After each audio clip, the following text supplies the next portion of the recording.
Great, thank you everyone, and welcome today. My name is Ian Cochran, and I am a senior advisor at I4C Institute for Climate Economics and the director of the Secretariat of the Climate Action in Financial, of the Climate Action in Financial Institutions Initiative.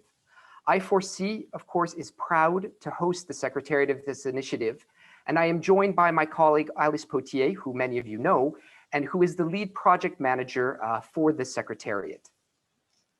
In the name of our initiative, as well as of our governing body, the Coordination Group, I'm very pleased today to welcome you to this event that will both look back at the last 5 years since the Paris Agreement and the creation of our initiative, as well as look forward to COP26 and the role for the financial sector as we strive to achieve our climate and sustainability objectives in this critical decade for climate action. During the next 90 minutes, we will hear from high-level representatives and financial practitioners on how climate mainstreaming, or the integration of climate change into all strategies and decisions made by financial institutions, is at the heart of what we may need to do to align with the objectives of the Paris Agreement. As we will hear, in this critical decade for climate change and sustainability, urgent action is needed, and today's event will hopefully give us an opportunity to reflect on 3 questions. Where do we want to go? Where are we today? And how do we move forward together? Just before we dive into today's agenda, I did want to let you know that obviously you'll be hearing from a number of high-level representatives and different financial sector practitioners. However, we have kept the chat function live. And while we're not sure if we'll be able to take any direct questions today, we really would ask you to please input your questions and comments into that chat, as we at the Secretariat will be taking those on board as we move forward in developing our program of work into 2021, 2022, and beyond. And of course, I want to let all of you know that this webinar is being recorded and that the recording will be made available following the event. And as always in our events, if you do run into any questions or problems, please don't hesitate to send a message via the chat function directly to Alice Potier, or send an email to Alice via her email address. So we're really happy to have a great program lined up for you today. We'll start with a few remarks from myself, where I'll tell you a little bit more, perhaps for those who may not know us, about our initiative and what we've been doing for the last 5 years. We'll then have a presentation by video, as unfortunately she was unable to join us in person today, from Laurence Toubiana, the former French climate change ambassador and special representative for COP21, who will reflect on where do we want to go on the alignment of financial flows as we move forward in the coming years. I'll then have the opportunity to exchange with the Deputy CEO of the French Development Agency, Bertrand Valkener, who is joining us today. And of course, the AFD being a great supporter of the initiative and the Secretariat for the last few years, we're looking forward to hearing their perspective on this question of why does Paris alignment make financial sense? And what is the best business case for Paris alignment? From there, we'll then enter into a panel discussion. Yes, I did promise a rich program, which will be moderated by Dr. Amélie Amin, who is the Climate Change Director at CDC Group UK, as well as a COP26 advisor. And she will be walking us through this panel, where we'll look at the questions of where are we in the development of alignment approaches, and what are the next challenges on the road to COP26. And this panel will have three folks joining Amélie. First, Ahmad Al-Kabeni, Manager of the Climate Change Division at the Islamic Development Bank. And of course, a great thanks to Ahmed for joining us on what is a day off in his part of the world. Secondly, to Libby Dreyer will be joining, Head of Environmental and Social Sustainability at the Development Bank of Southern Africa. And then Nathalie Jaubert, who's the Deputy Head for Corporate Social and Environmental Responsibility at BNP Paribas. Following the panel, we'll then have a set of concluding remarks from Eric Usher, who's the head of the UNEP Finance Initiative, excuse me. And he'll be looking and saying a few words about how we can move forward together on the road to COP26.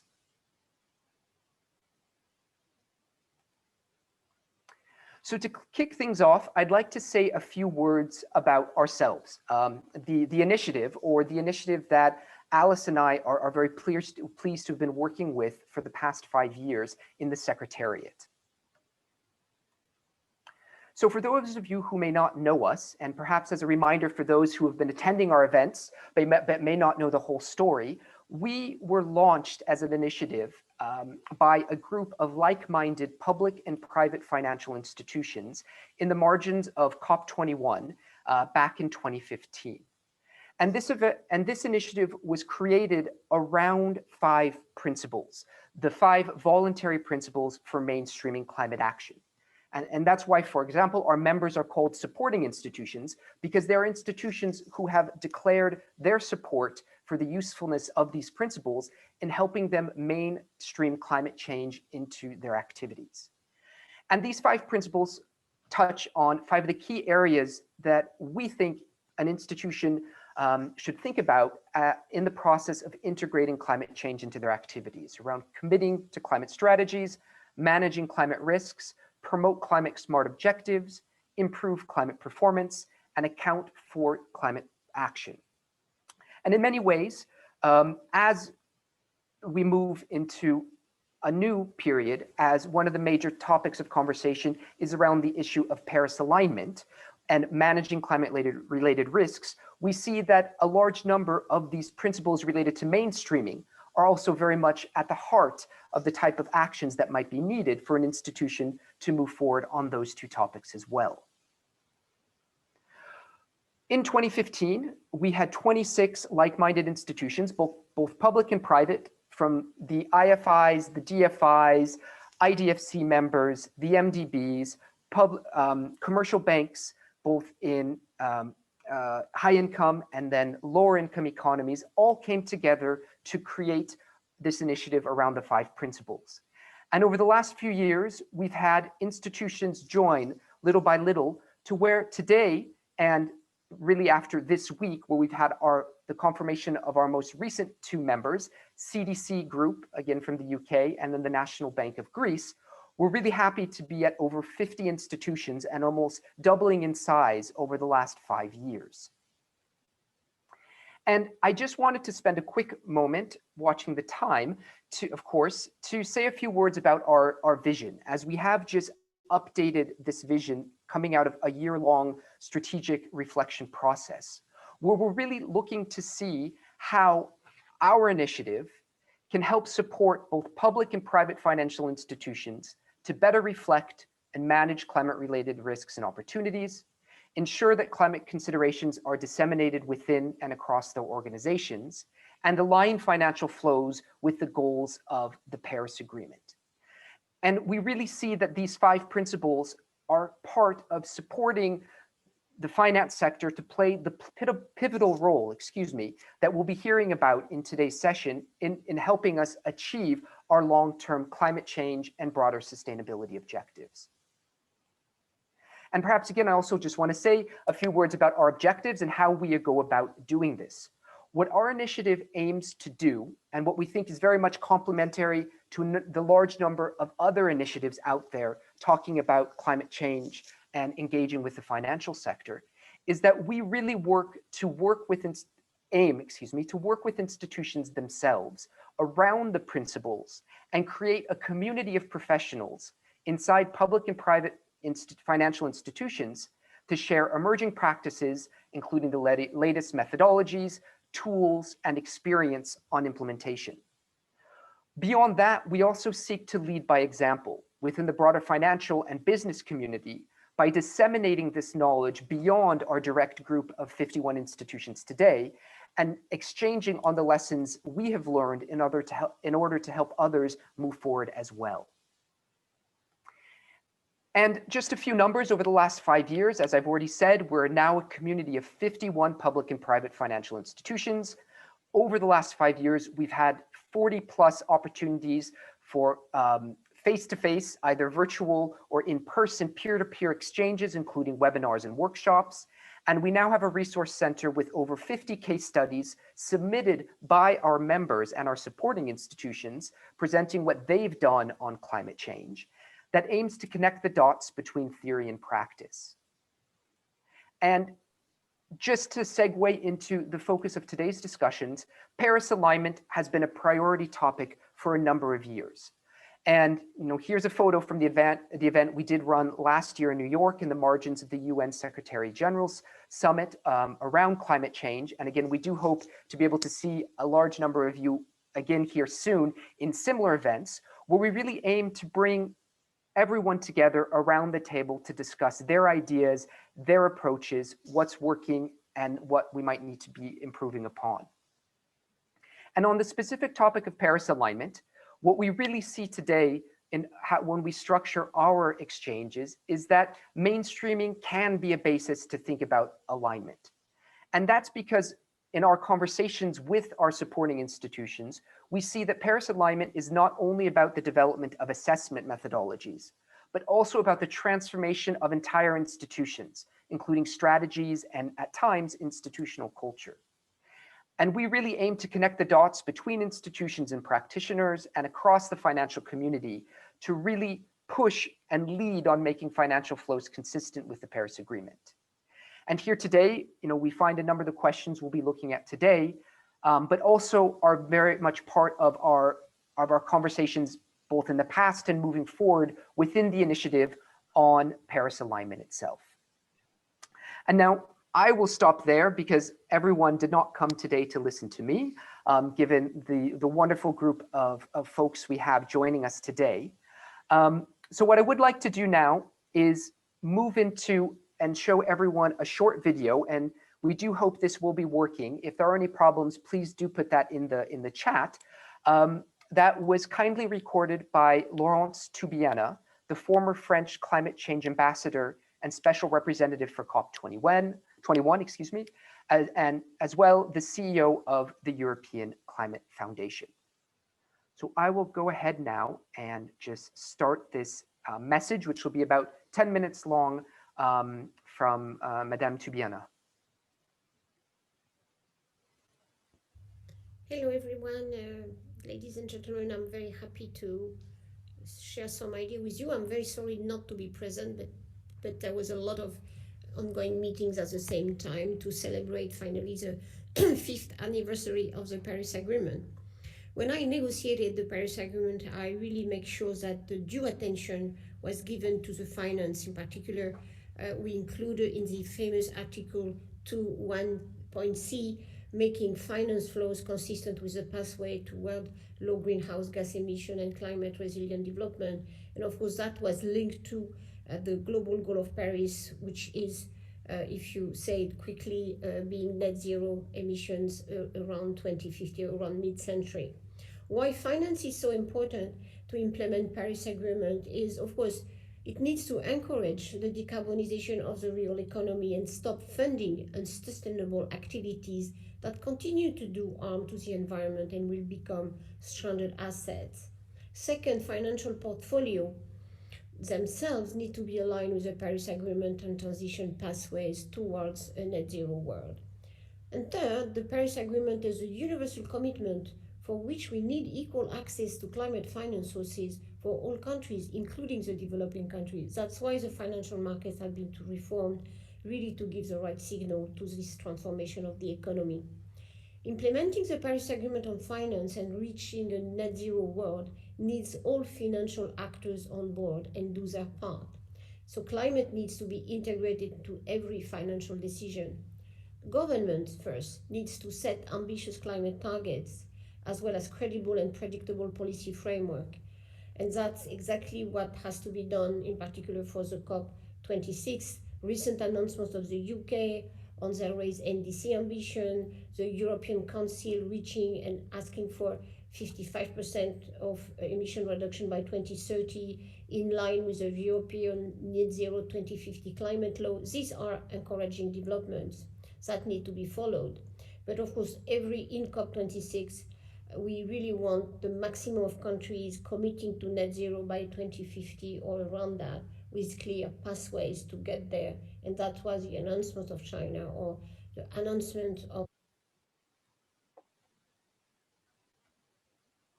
the President-elect Joe Biden is a very good news. This is essential to establish the policy framework, the public-private partnership, just to develop the low-carbon technologies at all levels, including, which for me is super important, in cities. Regulators as well need to integrate climate risk and impact into prudential frameworks. There is a growing recognition that climate change poses a material risk to macroeconomic financial stability. But we need further progress on integrating climate risk and impacts into mandatory reporting and disclosure frameworks. That was what TCFD is recommending. The credit risk management, the capital requirement, bank stress tests, and corporate governance regulation. We need as well the tools to require to distinguish sustainable from unsustainable investment. Though sustainable finance taxonomies, while progress is being made by some countries in some of these areas, for example, New Zealand and UK making TCFD reporting mandatory, and the EU leadership on the sustainable finance taxonomy, we need a global regulatory push. EU's renewed sustainable finance strategy and the ECB strategy review will provide an opportunity for EU leadership in these areas. But we need collaboration across continents on these topics. Only if climate risk and impacts are integrated into every finance decision on finance, that will make financial flows having the incentive required to align with the Paris Agreement. Public banks as well need to make further progress in aligning their operation with the Paris Agreement. EIB has set a global standard through its 50% climate finance target, fossil-free energy lending policy, and Paris-aligned climate roadmap. But other development banks need to follow this example. There's this recent coalition of global development banks at the Finance in Common Summit provide an opportunity for further progress. And now, after the summit declaration, this has to be translated into the commitments for each of these banks. Public banks can also develop the financial instrument needed to scale up investment for climate through public-private partnership, such as blended finance. Addition to that, a growing number of private investors, asset owners, and asset managers have started to make commitment toward net zero.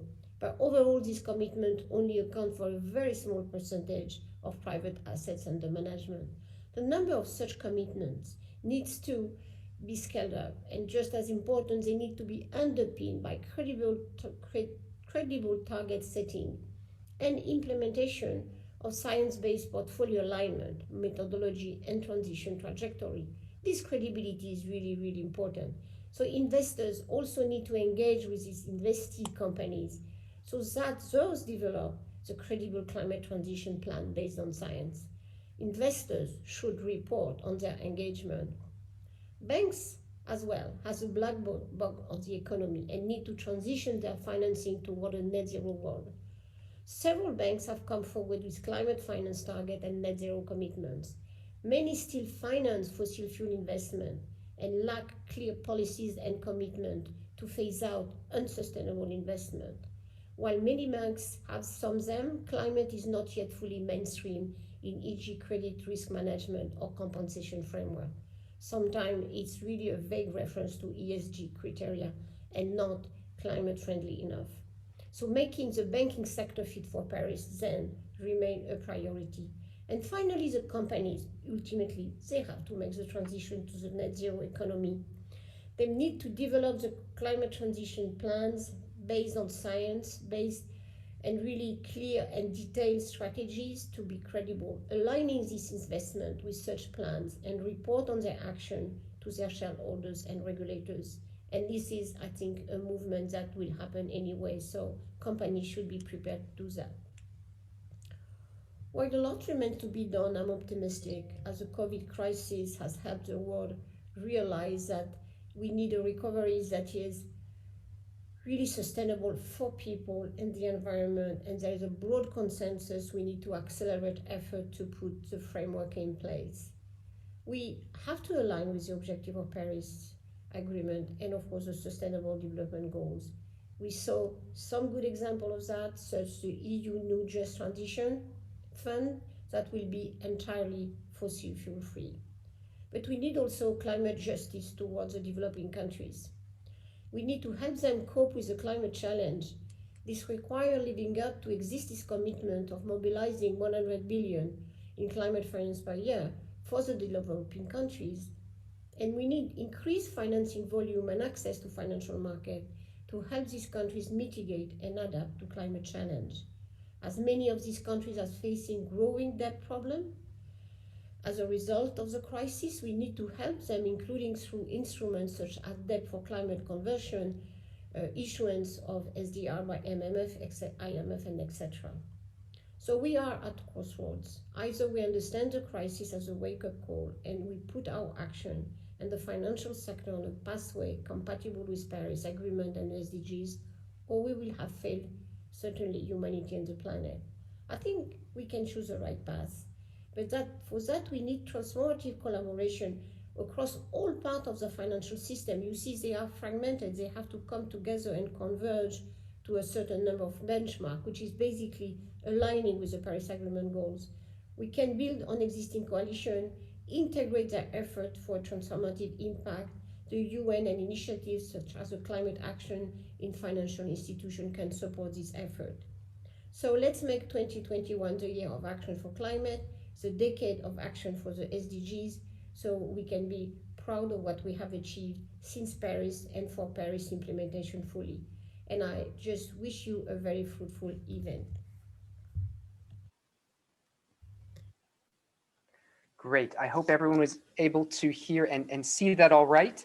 And of course, I think we see how the issues we're discussing today are very much part of course, a bigger set of issues around financial regulation, the broader economy, investment, and finance.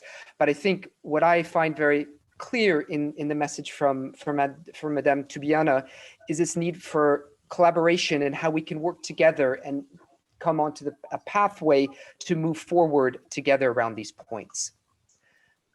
And so I think what we will do now, it will turn to Bertrand Valcaner, the Deputy CEO of the French Development Agency, who we're very happy to have with us today, to get his ideas and a little bit of the thoughts from the AFD, the French Development Agency, on why Paris alignment makes financial sense, as again, this needs to become part of the broader financial and conversation within institutions, and what is the business case for alignment itself.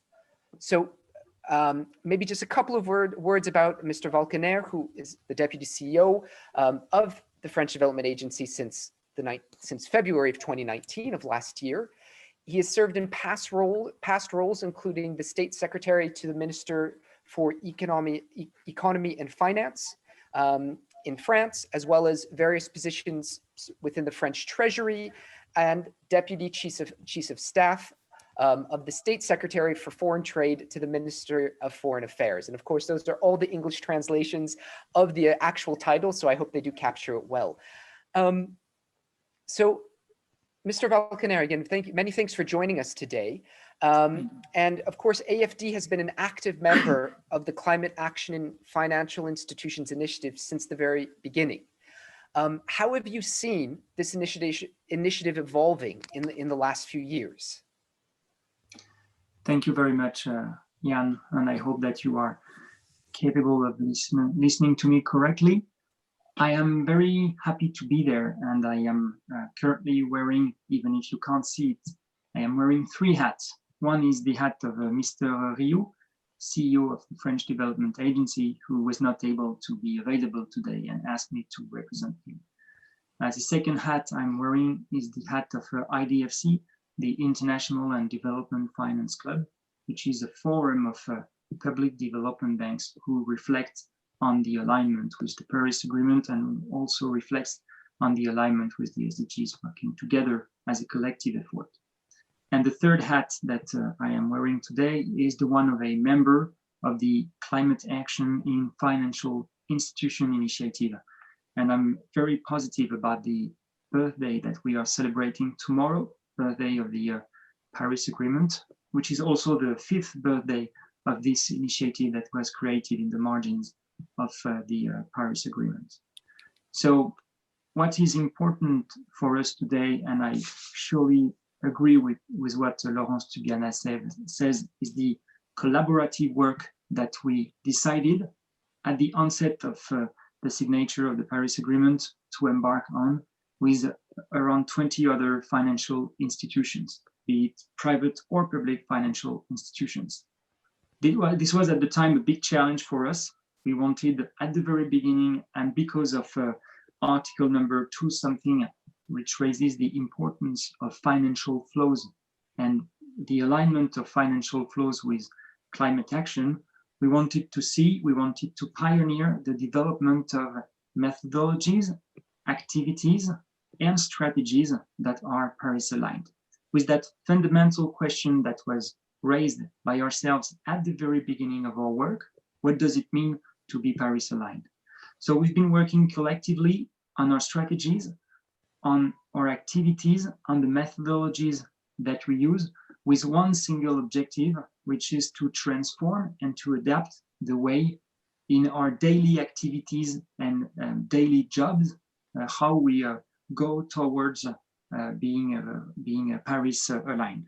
So it's a unique platform that has set those ambitious goals, that has been working collectively together. And I have to say that being the first in such a difficult field is at the same time very exciting and very challenging. And we are very happy that we today have 50 institutions that have joined this coalition and that are working, who are working together on these very ambitious goals. Great, thank you so much, Bertrand. Of course, at the initiative, we're really happy to be working with AFD and others around these topics. But I will say over the last few years, the AFD has also, because of being one of the first movers in taking this 100% commitment around consistency and alignment, has definitely had a lot of input into some of our conversations. I don't know if you might be able to share some of what this means in practice for the AFD today, when we are talking about consistency and alignment with Paris. I would say I can very simply reply to your question by saying in some kind of poetic way that it's a journey.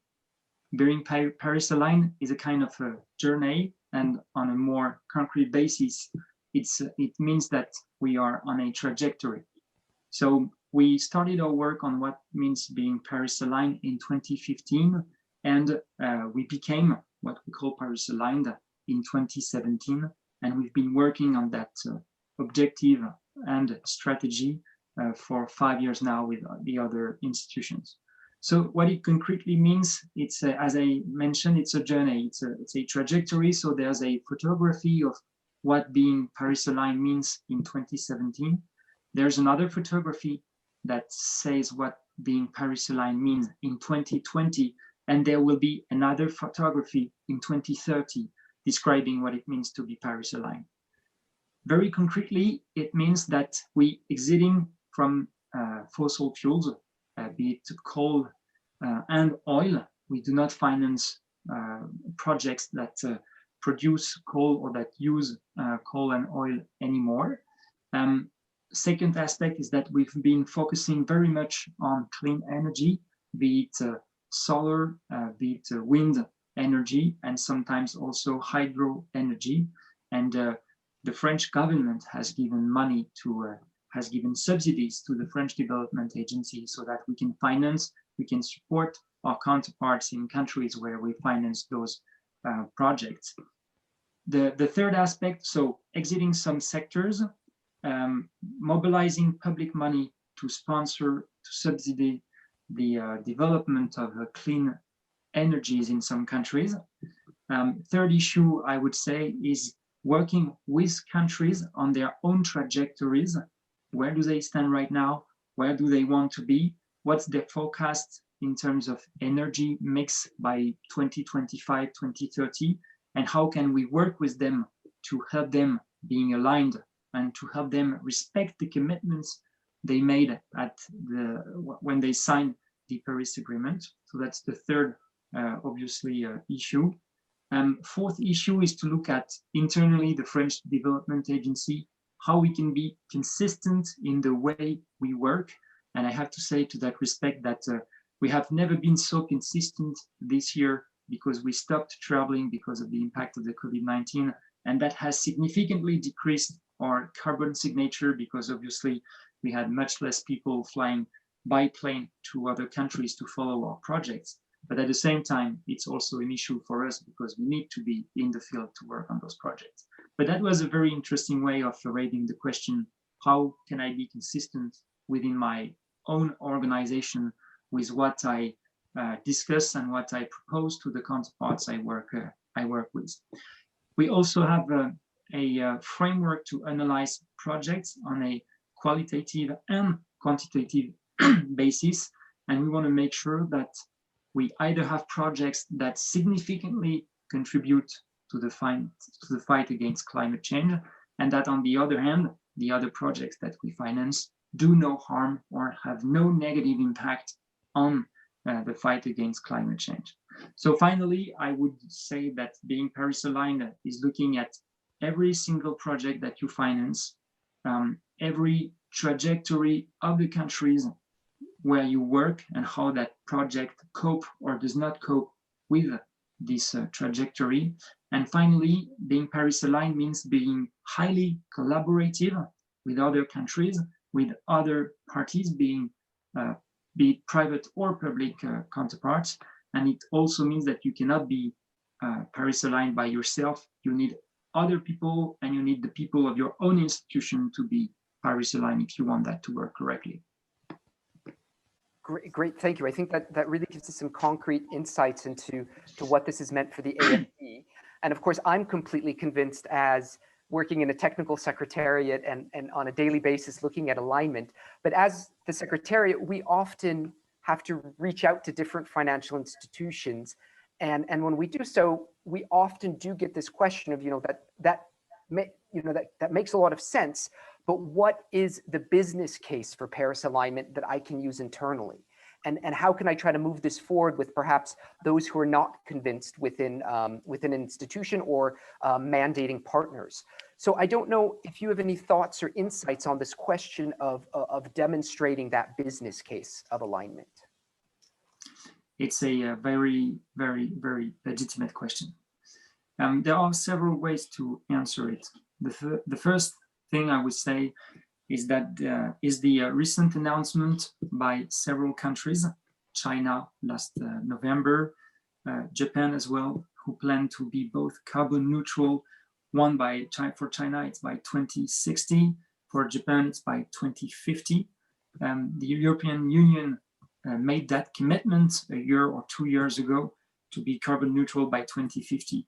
So I think that we have an overall worldwide framework that sets ambitious, very ambitious goals, long distance goal, I have to say, but that will come very quickly.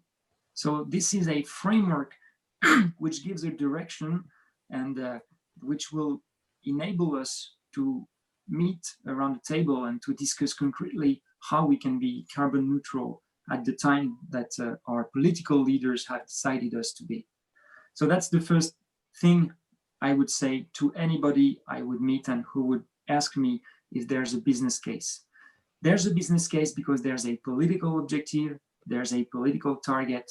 And when we have that, the next step is the regulation that will come directly from those political objectives that have been defined by our political leaders. So that's the first thing. The second one is the consent and the willingness of the population to have a more neutral, carbon neutral society when we look forward.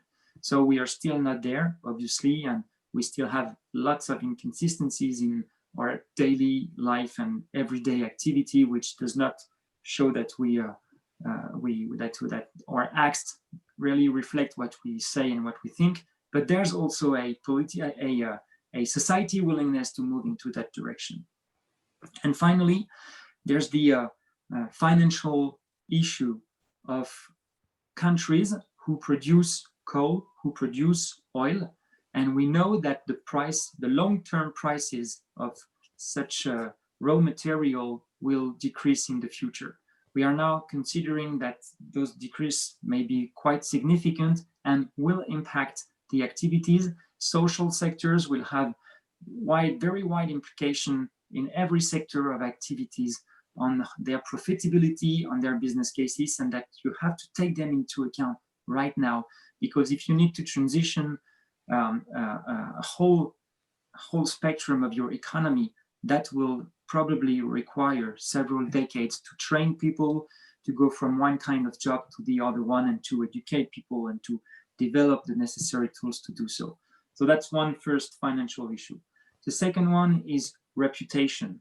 We've seen financial institutions who committed to a certain types of objectives, and they have come under heavy scrutiny by civil society, by some kind of regulators, by the international community.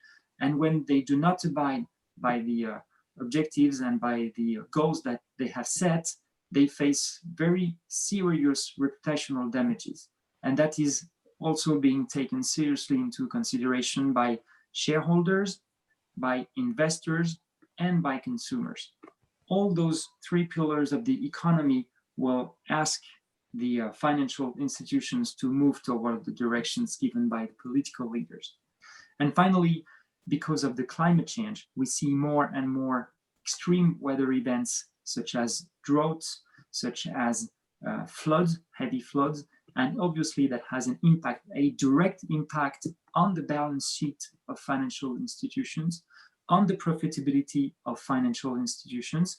It also has an impact on the insurance policies that you, Jan, me, and other people who are following us today pay in order to cover certain types of risks. So there are quite a number of details, of proofs that show that the business case are under construction, that we are going into that direction, and that we need to take the necessary decisions to reflect on those issues now. The question is not about if it comes one day. The question now, in our view, is when will it happen? When will it seriously impact current businesses? And to what measure will the impact be? Thank you, Bertrand. That definitely paints an overview of the challenge ahead of us, and really why it's something that we can't just turn our backs to in our daily activities. And on this, I think really pointing out some of those risks and potentially all those opportunities that come along with all of those different challenges. Perhaps just I'd ask a last question. As you have talked about alignment as a journey, and you've talked a little bit about how it is a journey for the AFD, but now I think there's a bigger question of how is it a journey that we're all moving forward on together, with a continuous need to raise our ambition around climate change and seek to align activities with the Paris goals. On this point, I'd ask, where would AFD stand in terms of what are some of the next frontiers on Paris alignment, and what role can the mainstream initiative play in that conversation? Thanks a lot, Jan. I think I would summarize my answer with just two words, which I will obviously develop. But those two words are what and who. That's, in our view, one of the main next frontier of the reflection that the coalition is reflecting upon. What is financed and who is financed? So what do I mean by that? I mean that as of today, when we look at projects, when we look at the financing of the activities or refinancing of international financial institutions, we will focus on a very specific part of their portfolio. And we will make sure that the loan, the subsidy, the guarantee that we provide to any kind of counterpart is directed toward a project which is Paris aligned. So that answered the question of what is Paris aligned. If I provide a 100 million US dollar loan to a financial institution, I want to make sure that those $100 million loan will be directed either to solar panels or to wind activities. So this is the way we've framed it, and we make sure that in our own activity, all our loans and all our subsidies and all our guarantees respect that framework. But the question that we are now asking with other members of the Climate Action in Financial Institution initiative is, am I consistent with being Paris aligned if I do not look at the other parts of the portfolio of the counterpart I am financing today? If that counterpart has a very large exposure on oil or on coal assets, does it really make sense to say that I am Paris aligned? That's the fundamental question, and it's a very difficult one that we are asking today ourselves.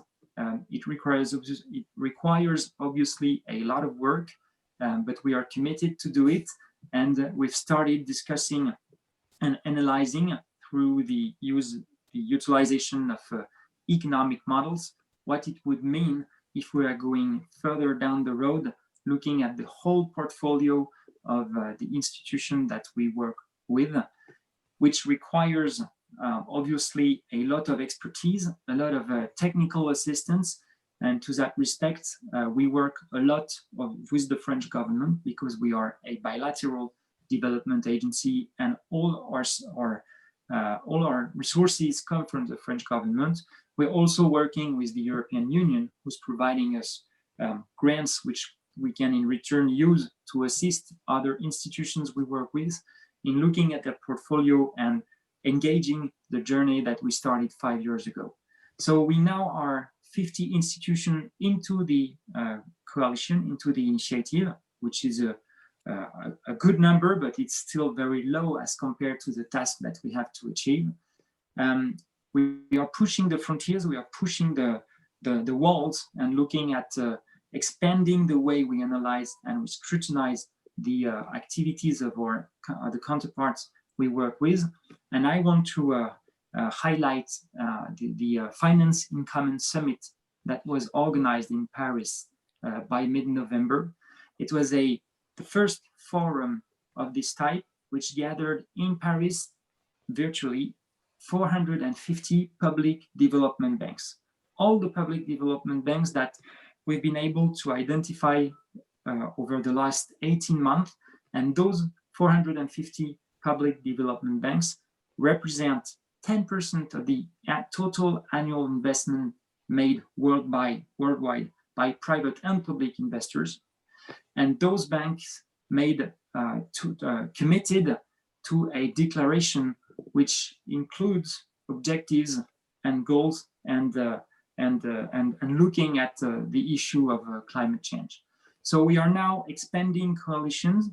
We are now trying to expand the collaborative work we've been doing with IDFC, with the Climate Action in Financial Institution initiative, and with other partners such as UNEP5 members or Net Zero Asset Owner Alliance, for instance. And our main goal in the end will be to make the standards that we are all working on, different standards, that's because we are at different point in time and we have different way of looking at one single issue. Those standards in the long term, and that's the second frontier, will have to converge towards one single standard, which will enable us to understand better each other, which will also make accountability much easier, because we will have a lower number of indicators widely understood and with methodologies of construction that will be widely spread. So to conclude on my point, I would say first, happy birthday to the Climate Action Initiative. Happy birthday to the Paris Agreement.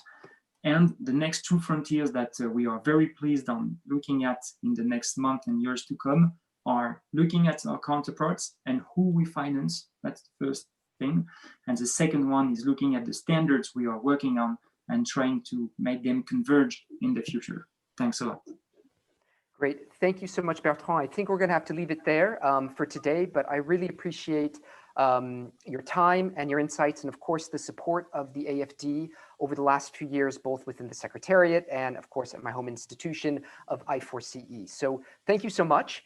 And I think I will turn things over directly to, Bye. Yes, sorry. Thank you so much, Bertrand. Bye-bye. To Amélie, who will be running our round table, or I guess it's not very round, but our panel session now with a great lineup of speakers. And let me just turn get the slide back up 1 second. And so Dr. Amélie Amin, as I said earlier, joined the CDC group in February of 2020 as climate change director at a very important role in moving the climate change strategy forward within CDC group. And Amélie is also advising the UK's COP26 unit on the role of public finance in delivering more ambitious climate action. I think, unfortunately, I don't have much time to give you much more of an insight into her past, but Amélie has worked in a number of great places, including the Inter-American Development Bank, as well as quite a few years in the UK government itself. So Amélie, the floor is yours. And I'll leave the slide up and until you finish introductions, and then I'll just switch things over to video. Okay, great. Thank you, Ian. And I'd just like to say it's a great pleasure to be here with so many old friends and colleagues. Not that we're old, but we've been working together for a while. And in particular, some of Ahmed here, but also many MDB friends and colleagues who I can see participating in the attendance. And, for me, this is, it's really great that we are joining today. I can't believe it was 5 years ago when we were launching the initiative in Paris. I recall it very clearly, the event we had, and then we also had a dinner discussion where it felt, very exciting because we were all, I think, as banks, development banks and commercial banks, that came together then, we were all recognizing that no longer was it a case that we could just finance a project here, a project there, but we really had to be focused on delivering the more systemic impact across all sectors and to really ensure the transition, low carbon transition. We weren't talking about net zero then, as we are now, but also importantly to ensure resiliency of all sectors and all our projects and investments. And actually at the time, the TCFD, the Task Force Climate Disclosure, was also starting to raise this issue of climate risk up the agenda. And so, we were coming together to say, look, this is now a step change in what we need to do as financial institutions. How can we, let's learn together. Let's learn as we do, share from learning. And so we brought together this initiative. So I'm delighted that CDC is joining today, and in fact, it's the 50th financial institution, which is great. And I'm not going to talk for too much longer because I know we have a lot of great insights from our panelists. As you can see, we have Ahmed Al-Kabani, who is the manager of Climate Change Division at the Islamic Development Bank. Libby Dreyer, head of the Environment, Social Sustainability at the Development Bank of Southern Africa, DBSA, who was very much there at the initial launch. And Nathalie Jaubert, Deputy Head, Corporate Social Environmental Responsibility at BNP Paribas.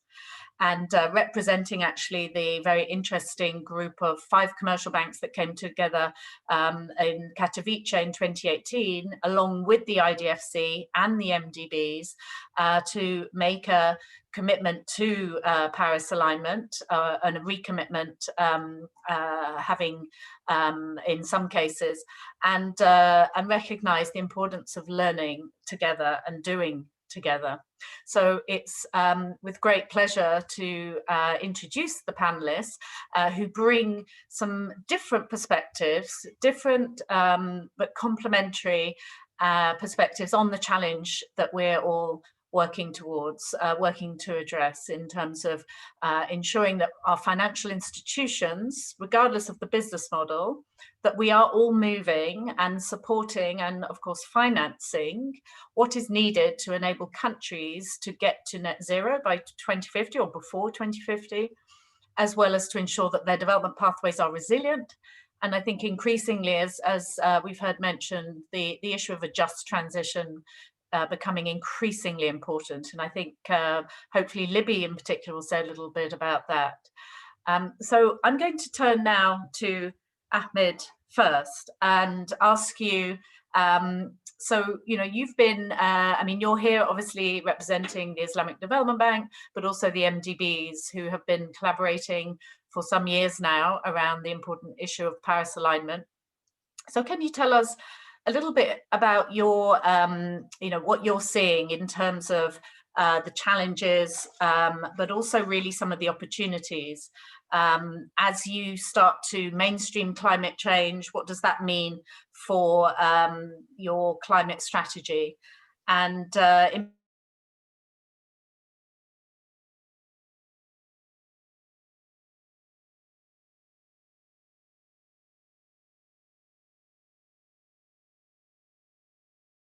I actually, despite the Islamic Development Bank not joining the mainstreaming initiative till late 2017, I was actually in the room when the initiative was launched.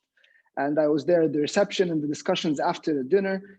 And one of the key interesting things is that at the time, I thought this is very, very interesting for us to be part of. And I hope we get to join very soon. And I recall one of the very first things we did in the bank when the climate change function was formed in late 2017 was join the initiative.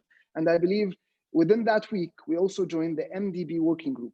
And it's a great testament, and it's amazing to see the amount of progress that the MDBs jointly have made. And you've been part of this, Amalie, as you mentioned, that I could really say that you've been part of that work that has been done over those years. Now, I want to give just a background or a brief for where we are as MDBs and the bank, the Islamic Development Bank specifically, and the MDBs as a group, because as you can see, we like actually referring to our joint work because this really enabled us to move forward over these past years. Since we've announced a few years ago that we will have a joint vision to aligning financial flows with IDFC towards Paris alignment in late 2017, and we announced that we have a plan to develop a joint approach towards Paris alignment in late 2018, and then the framework, the famous 6 building blocks in late 2019. We finally managed a few weeks ago in the Finance and Commons Summit to present our joint MDB Paris alignment approach, which we think is quite a step forward. If you don't recall what the 6 building blocks are for people in the panel, the way we've identified our approach towards Paris alignment, we've divided into 6 building blocks: one on mitigation, another one on adaptation, resilience, one related to finance, the fourth is on policy engagement and strategic engagement, the fifth on reporting, and the sixth is looking in-house to make sure that we basically walk the talk. Now, the key thing here is last month in the Finance and Commons, we presented the work that we've been doing over the past months amongst us as the group. And we represented our robust multi-criteria framework to assess projects' alignments with clients' mitigation goals, as well as the criteria also for alignment with climate resilience pathways. And this is important, the later also, because it will also show how we not only assess how we ensure the resilience of our projects, our operations, but also how we also aim to build resilience through these projects. Now, you know that very well, Amalie, but it's also very important. We like to flag more and more over again that these frameworks have been tested and tried over the past months across our different institutions, the different multilateral development banks for our direct lending. And this has been a very challenging, or turned out to be, as we knew it was challenging, but quite challenging, because it has to take into account the diverse nature of our development operations in different regions, different sectors, and different development contexts. In light with the Paris Agreement, we need to make sure that Paris alignment is in line with a country's low carbon and resilient development pathway. And now we've heard about the high level commitments from AFD, which is great. And we've heard how in terms of the political commitment. We've seen this across the world over the past year, but it was kind of on our hands now how to translate this into action. And this has been quite a challenging task.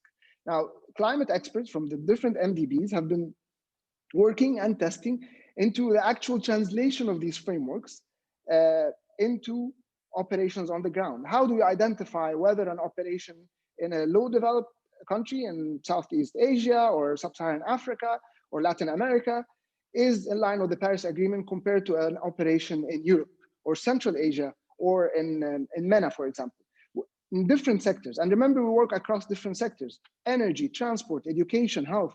So this is actually what we've been developing, and we're happy now to say that we have a robust framework in mind to assess alignment with the mitigation goals and adaptation, amongst other things.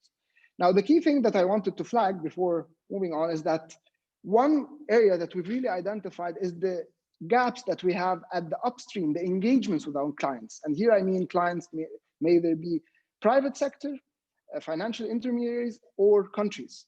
One of the key issues that we've identified is that we really have to be consistent. We have to work together at the upstream, engagement with the clients, supporting low carbon development pathways, long-term strategies at country level, as well as supporting NDCs and building this iterative process towards this Paris alignment. So I have to say before I pass on that the climate mainstreaming initiative has been a really good tool and a really good enabler for that.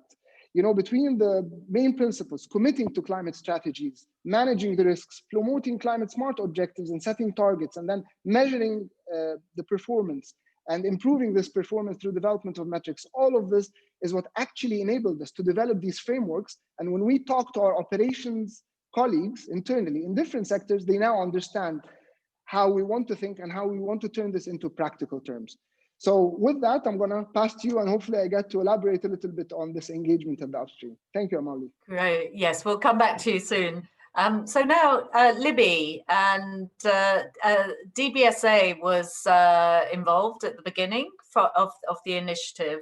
And of course, you've been developing your own climate strategy, of course, as Development Bank for Southern Africa, placing a lot of emphasis on this issue of climate risk as well, but also the just transition. So could you tell us some more about this, both from your perspective with DBSA, as well as also how the IDFC is starting to operationalize the commitment towards Paris alignment? Thank you. Yes, DBSA has been an active participant in the IDFC for the last almost 4 years. And we see our engagement with the IDFC as an active participant. And in terms of working with the IDFC has looked at building a framework to support alignment with Paris. And this framework identifies a number of 7 building blocks. These relate to increasingly mobilizing finance for climate action, catalyzing investments and mobilizing particularly private capital, supporting country-led climate-related policies, addressing the importance of adaptation and resilience, supporting the transition from fossil fuels to renewables, and addressing internal transformation within the institutions who participate in the IDFC. Now, a key element of IDFC's work is developing a tool for climate mainstreaming that is utilized as a risk analysis methodology, and all institutions who participate in IDFC are encouraged to utilize this tool. But from the perspective of DBSA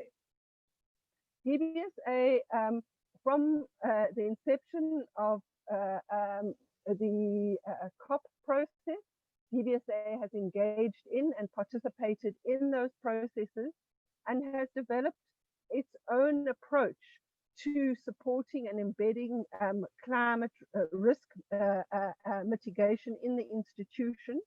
And in that regard, we're really focusing on 5 key areas. And those relate to, firstly, mobilizing funds to support enhanced investment in climate activities. And there we're investing in 3 core funds. Firstly, our National Department of Environmental Affairs has entrusted us to manage a green fund. Secondly, we're participating in the Green Climate Fund. And thirdly, in the Global Environment Facility. And those funding instruments enable us to build up a pipeline of investment projects that relate to climate and ensure that as an institution, we are able to place the necessary prominence in climate financing. Secondly, and related to our role in terms of mobilizing external funds, is that of committing our own balance sheet to climate-related projects and matching wherever we can financing in green projects and green infrastructure. As an institution, we've played a very strong role in supporting the mobilization of independent power producer program in South Africa, and particularly financing community and community trusts and Black economic empowerment participation in the IPP program. Thirdly, we're increasingly beginning to identify how we can better build the funding instruments and financial packages to support increased mobilization of climate funds. And to that end, we're currently working on our first green bond framework and green bond program, which we're very excited about, and partnering with other institutions in that. Undertaking strategic partnerships and engagements with like-minded institutions is another area of focus for us. And in that regard, participation in today's event would be an example of that. And then finally, and this is what other speakers have addressed as well, is adopting best practices and climate considerations in our financing practices, ensuring that our appraisals of projects identify very clearly what are the climate risks associated with climate, with investment, and in improving and enhancing our transparency in our investment decision making. So that's in summary are the key areas that GBSA is looking at. Great, thanks, Libby. And so now I'm going to turn to Nathalie, Nathalie Joubert of BNP Paribas, who has been was one of the founding members of the Katowice group to look at committing to aligning with the Paris Agreement. So Nathalie, could you tell us some more about the work you're doing with the other commercial banks and around the methodology you're developing to look at, particularly to look at your credit portfolio? And maybe if you could tell us a little bit, why you see this as so important, and where you are in the process. Okay, yes, thank you. Yes, so Katowice banks are in fact 5 commercial banks who had the same question and decided to come together to try to find a common answer. Maybe to take a step back, commercial banks have been working towards alignment through different means. We had sector policy for a while. We have been progressively excluding coal from our lending portfolio. We all have a product offer towards green offer, transition, sustainability. But at one point, we had this question: how can we measure this alignment? We all have the feeling we're doing something, we're moving towards something, but both in our internal and external communication, it was kind of difficult to understand how fast are we going? Is that enough? Do we have to take additional measure? And there is the specificity about commercial bank. Our loan book is mainly corporates. You have been sharing your views, and it's very interesting. But I find there is a key difference. In development banks, most of the project you're financing are dedicated projects, so you know the underlying asset. In commercial banks, of course, we do project finance, we do dedicated finance, but the bulk of what we do is corporate finance. So we had this question about measuring the pace of transition, and because we all 5 banks had the same question, we decided to put together our question and try to understand how to figure that out. There is also something very specific. Contrary to asset manager, our loan book is something we cannot share externally for plenty of reasons, legal, the relation we have with our client. So this is a job that we had to do internally. So it was very important for us to be able to share our question and try to understand how other banks are really handling this alignment measurement. We have been helped on that by a think tank called To Degree Investing, who help us with 3 things. First, a methodology of alignment. Second, a set of data, and third, code, which help us to match external data with our internal database and calculate the alignment. This first block provided to us by To Degree Investing was originally a block for investors, and we decided to work together to transform that to make it a block for commercial banks. So it's a kind of long-term process. We have been cutting that in small parts to make it easier. First was around trying to understand how we can measure alignment to energy. Then there will be a block around probably transportation and heavy industry. Our view is that if we want to move towards Paris goal, we have to make every sector move. And this is something which is key to us. What we do not want is to be out of a sector as such. What we do want is have this engagement process with our client to have them transition. And for that, we need to understand where do we stand as a bank in terms of portfolio, but we also need to understand where each of our clients stands towards its peer. So we're within our portfolio, but also compared to, I don't know, peers of its industry. So the idea of this Katowice Bank group was really to build together a methodology and make it open source. And this is something which is very important to us.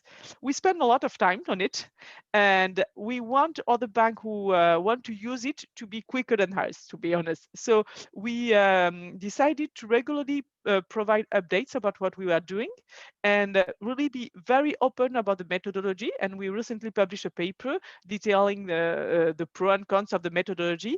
The purpose of that being for banks who maybe have smaller CSR teams or less time to do that, or want to jump in the process to earn time and be able to make the measurement, understand how their portfolio evolved today and with a forward-looking perspective, and try to based on that, define their own strategy.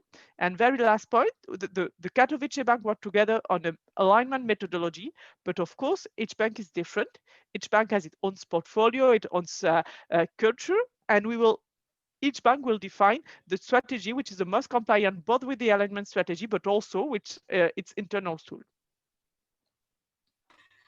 Thank you. Yes, sounds really interesting. And I think it'd be great. I'd love to take a look at it. I mean, what I should have said also, the European DFIs, who probably sort of closer to commercial banks than probably development banks in many respects, also committed to Paris alignment on the 5th of November of this year, just before the Financing Commons Summit. So I think definitely this tool sounds really interesting for the EDFIs. So thank you, Natalie. We'll come back to you. One more question. I know we don't have a huge amount of time, so we'll maybe turn back to Ahmed to ask, Ahmed, what are you seeing as some of the priorities next year, on the road to COP26? And, how do you see, I mean, of course, couldn't really get through this session without acknowledging, of course, the impacts of the COVID pandemic. And, wondering what do you see as some of the impacts of that in regards to the Paris alignment agenda and the, your road to COP26?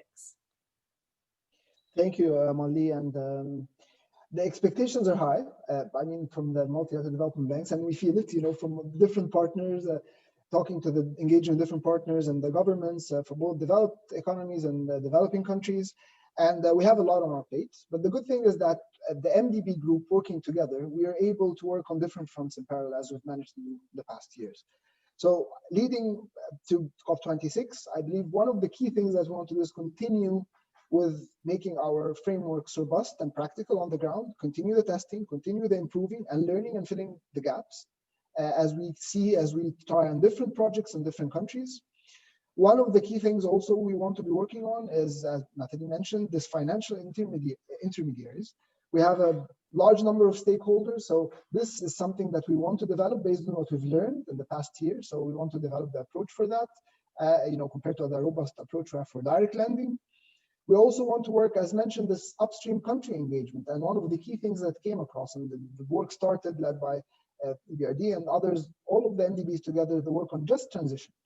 This is very important, and it cannot be separated from that upstream country engagement and customizing the approaches and what a Paris alignment operation or development pathway means for different countries and different regions. So this is one of the key things we also want to be working on. And then, as you said, the green recovery. All of our MDBs naturally were involved in the COVID crisis.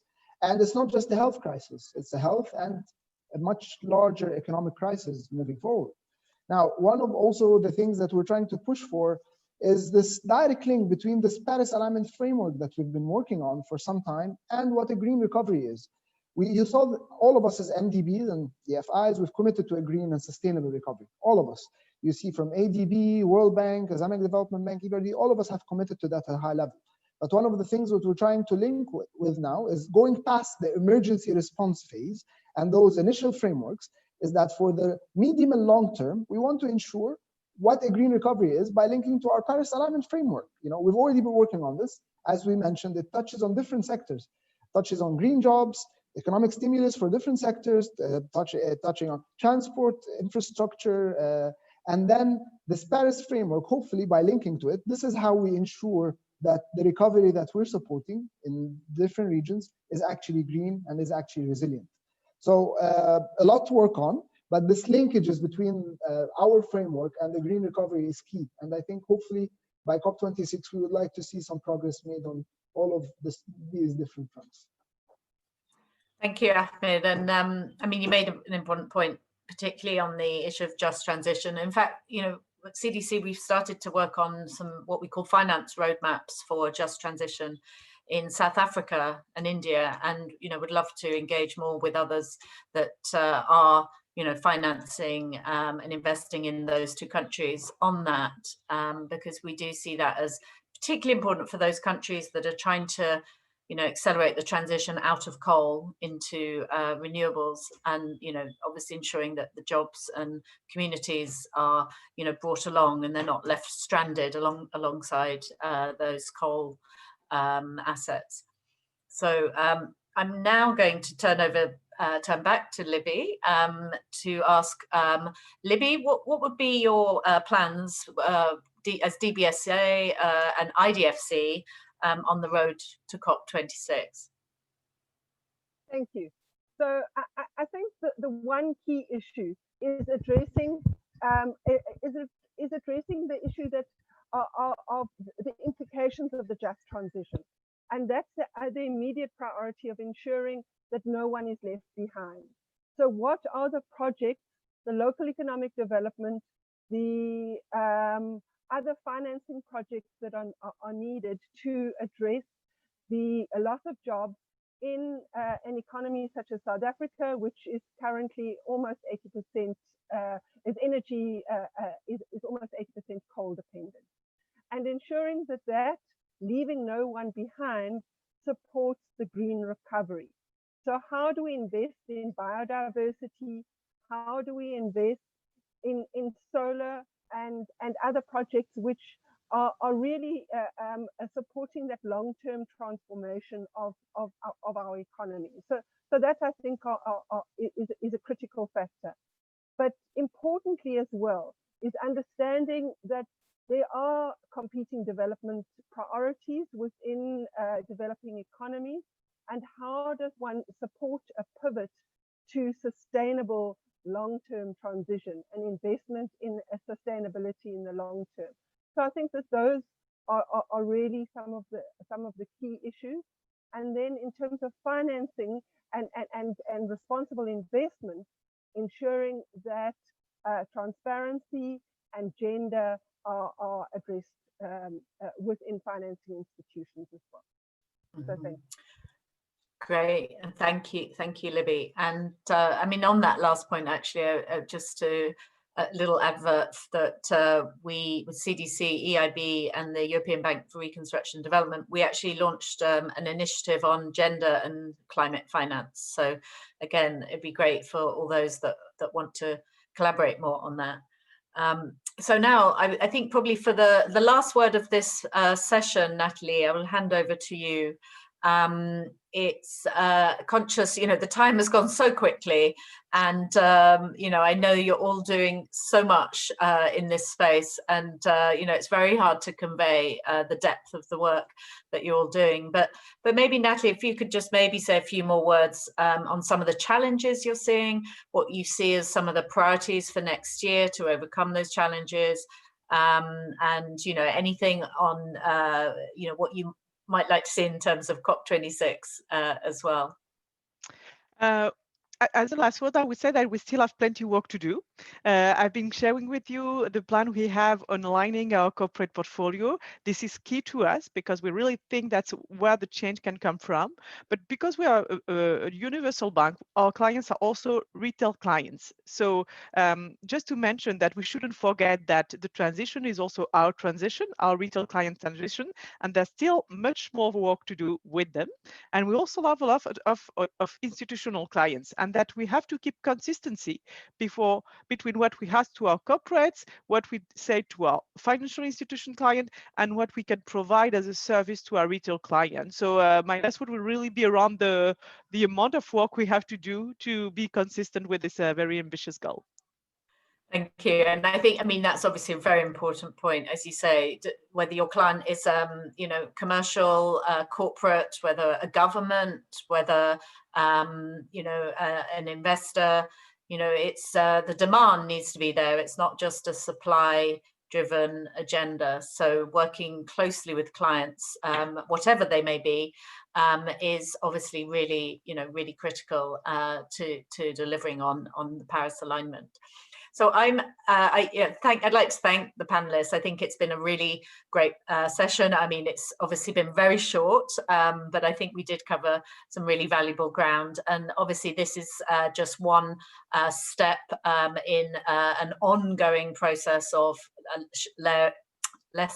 sharing lessons and learning from each other. And obviously it's great to be here on the 5th anniversary of the Climate Action and Financial Institutions Initiative, and also obviously on the eve of the 5-year birthday of the Paris Agreement tomorrow. So happy birthday, everyone. And I'm handing back now to Ian. Thank you. Great. Thank you so much, Amélie. And of course, many thanks to Ahmed, Libby, and Natalie for these insights and your time. And I think everyone, this gives you a little bit of a taste of what we do in the initiative. We bring folks together involved in a lot of different things and try to find those common threads around the topic that we can foster a discussion on and see again across the financial sector, where are the similarities, the differences, points of convergence and divergence in approach, objective, and goals. Now we are at the last 10 minutes of our program today, and I would now like to hand things over to Mr. Eric Usher, who's the head of UNEP Finance Initiative, and he will provide some insights on how we can move forward together on this road to COP26. And of course, I think UNEP FI probably needs very little introduction in terms of the range of different activities it is moving forward today, whether it's the principles for responsible investment, sustainable insurance, and of course, most recently, the principles for responsible banking, of which this question of alignment is principle number one. So Eric, if you could please turn on your video and microphone. I think I'm on now. Can you see me? Yes, great. Yes, can see and hear you. Wonderful. Okay, well, thanks very much. And very interesting to hear all the perspectives from the development finance community, the MDBs, the DFIs, as Amalie points out, and also from Natalie from the commercial banking sector. Maybe looking a little bit back, I would say you mentioned, Ian, the PRI and PSI. This is sort of, we would say, the sort of the start of the modern history of responsible conduct in the finance industry, although even if it does date back significantly longer. But that was really, I would say, the start of having frameworks for embedding ESG into investment practice and into insurance underwriting. Made a lot of progress. We have about 80% of global institutional investors who are signatories to the PRI today. However, very much from a risk perspective. 2015 really was an inflection point, and for our work in the UNEP-FI, we found that within the commercial financial actors, this is the first time they saw that the UN processes, and in that year, obviously the SDGs and the Paris Agreement, for the first time they saw that these frameworks actually would have an impact on how they do business. And I would say interest in these frameworks increased significantly. Now, not surprisingly, the commercial actors certainly have not moved as fast as the development banks, who are more policy driven.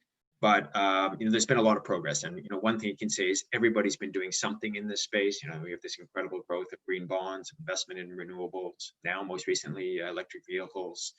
And as Natalie said, a lot of sector policies that are being put in place within the commercial institutions. A lot of progress on climate risk disclosure through the TCFD, which is roughly mainstreaming, so good progress there. Although I think that the sophistication of the disclosures there's still a lot of work to be done there, particularly the forward-looking scenario analysis and stress testing aspect of it. But we do a lot of work there, and actually we're about to start some new work with some development banks on building capacity of commercial issuers in developing markets. And so we really see a real need to do capacity development cooperation there to improve the risk angle.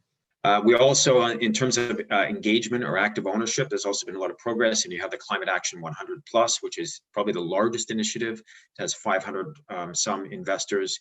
We're putting pressure on the 100 largest emitters globally, and we do start to hear some signals, that some of these, including the oil and gas companies, are starting to realize they can't continue business as usual. So that's good. And then the final dimension, of course, is the role of regulators and the Network for Greening the Financial System, which now includes 75 or more central banks and supervisory agencies.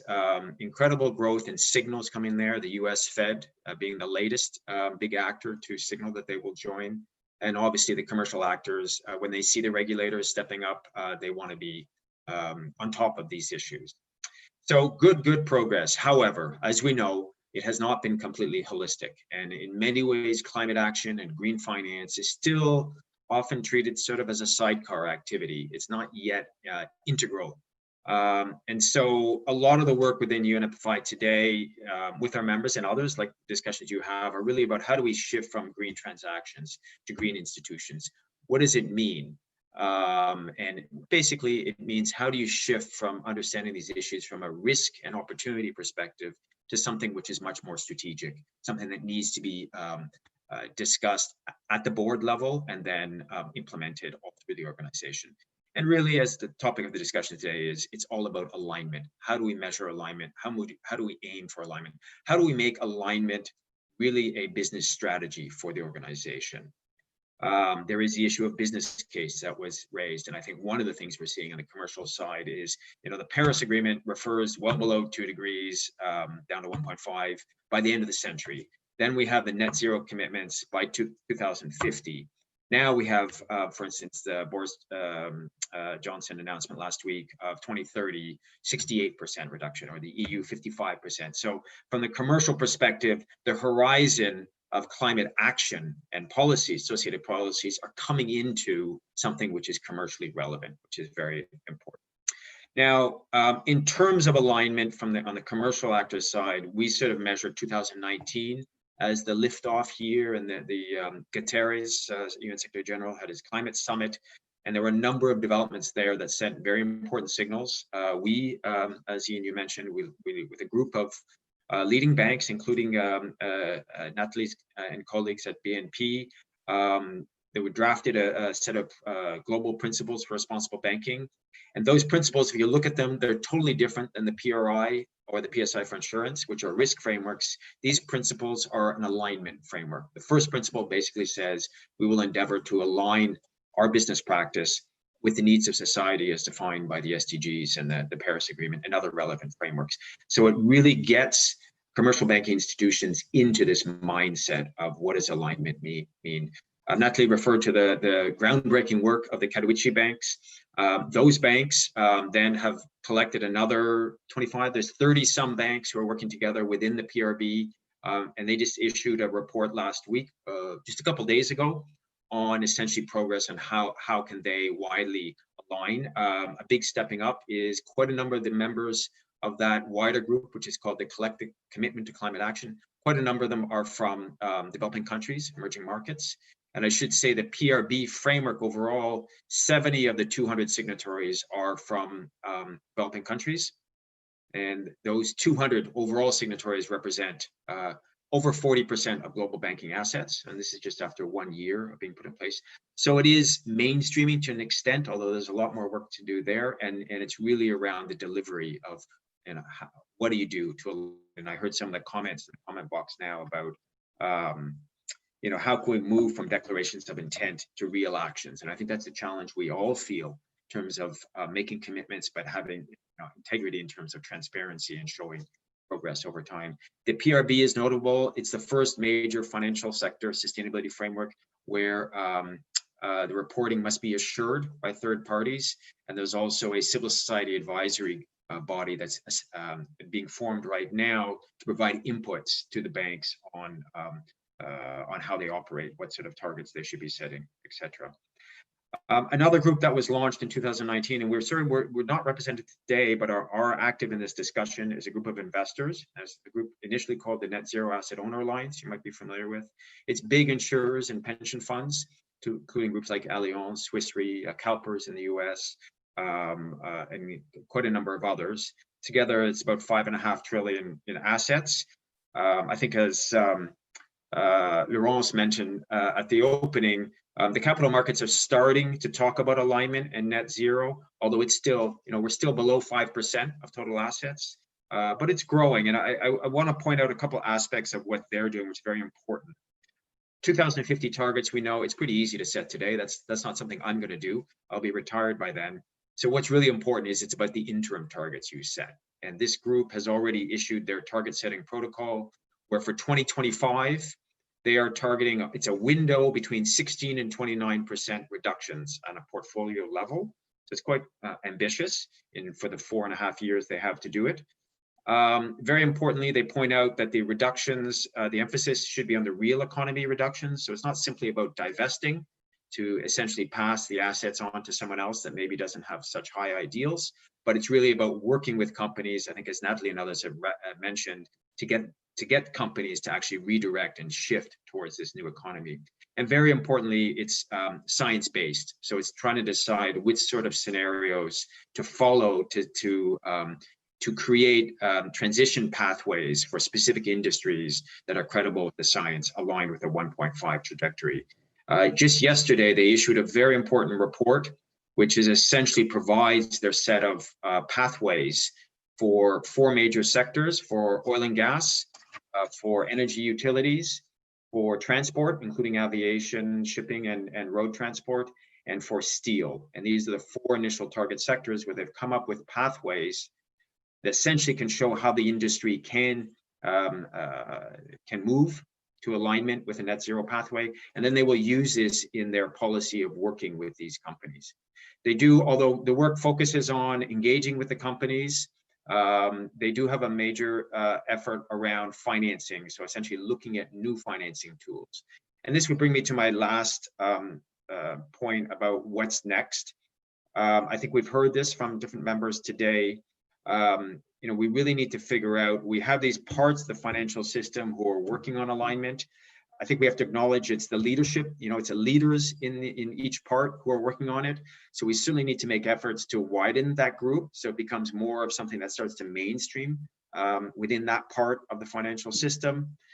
We need to be dealing with the laggards in the system. And I thought it was interesting last week, the German auction to take coal plants offline, sort of a cash for clunkers for the coal industry. I think was an interesting example. And one point we get from the commercial financial institutions who are the leaders, they basically, I think understandably say, look, we can only go so far unless someone is actually putting a price on carbon or in some way making sure the high climate activities that we move away from, that somebody else doesn't come in and pick them up and emit the emissions anyway. As we know, even coal companies, when they go bankrupt, they continue to operate and continue to create the environmental damage that we're working against. So that's very important. But I think that the final point, and this was already mentioned by Bertrand, is we need to start connecting the dots between the different actors in the financial system who are working on alignment, because